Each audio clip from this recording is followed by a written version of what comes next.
Olá, tudo bem? É um prazer encontrá-los aqui de novo. Eu sou Leonardo Giusti, sócio da KPMG, atuo na prática de consultoria como líder de Customer Operations e também com bastante envolvimento no setor de saúde. Hoje aqui com a gente a Jennifer. A Jennifer é a líder global da nossa iniciativa de Digital Health Hub. A gente acabou de sair de um evento de lançamento lá no CONAP, do e-book de Inteligência Artificial na Saúde. É um projeto super bacana que fizemos junto com a FESAÚDE, o Sindosp, e com o apoio do Digital Health Hub e da Jennifer especificamente. Então hoje a gente está aqui para bater um papo sobre transformação digital e inteligência artificial na saúde, pegando um pouco das perspectivas e conhecimento da Jennifer num horizonte KPMG global. Jennifer, thanks very much for coming, joining us on this ebook event. Was awesome this morning.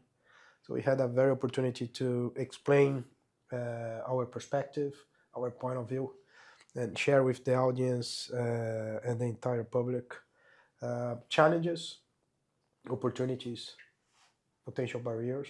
So what is our perspective overall about this momentum in the healthcare system, not only in Brazil, but worldwide?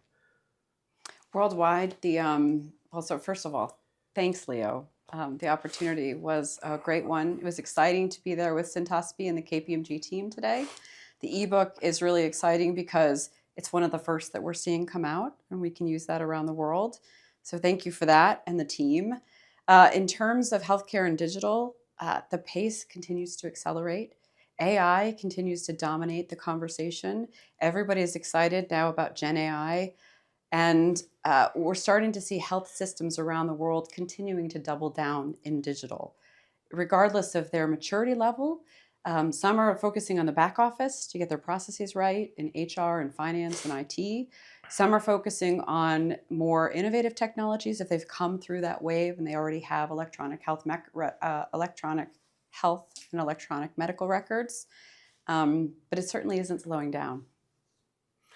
How do you see the benefits at all in terms of for players, and when we see, public and private payers and public and private payers and providers, this entire ecosystem, patient not always in the center of the equation.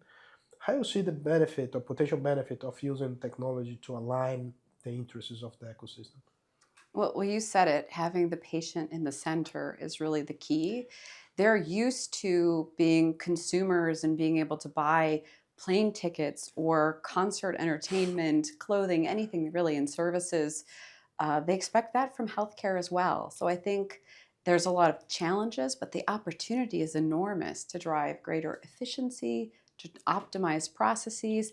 By putting them at the center, then they can have their healthcare the way they want it. Now, it's going to take some steps to transform and to get there. We need to make sure that when you automate, you have humans in the loop. We need to think about AI and think about the processes and making sure that we have the right security protections on any of the data. That's going to be key. But there's a huge opportunity also for payers from an optimization standpoint, from the quality of the documentation to the diagnostic codes and getting that right, to improving how we bill and making it more efficient. That only helps the patient as well. What is the perception in terms of getting started?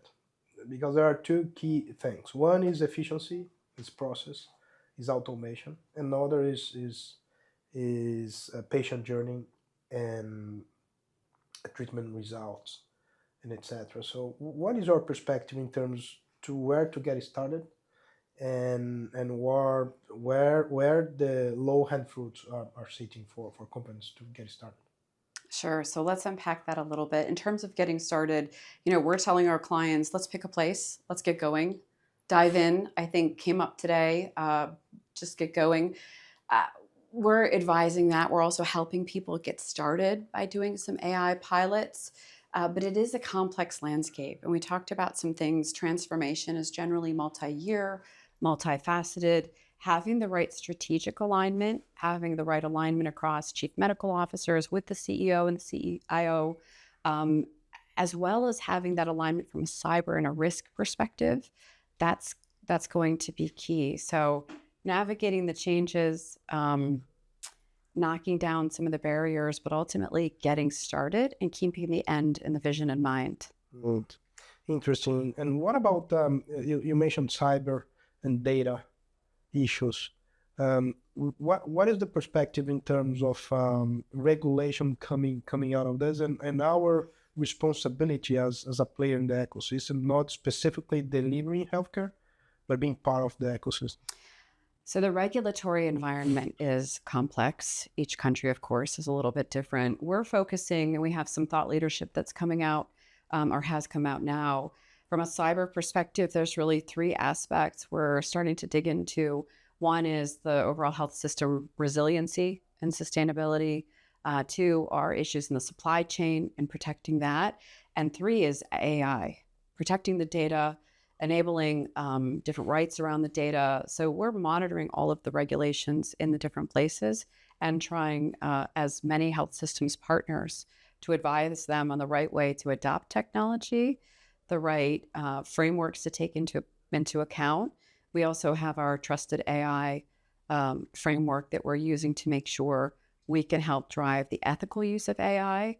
There are a couple of groups out there that we're working with and a couple of tech providers to help foster and drive the ethical use of AI in healthcare. So we expect the regulatory environment will only continue to increase in complexity, but we're working with our clients to manage it. And also some of them, Leo, are looking to self-govern to get there before the regulation is there. So we'll have to see how that changes.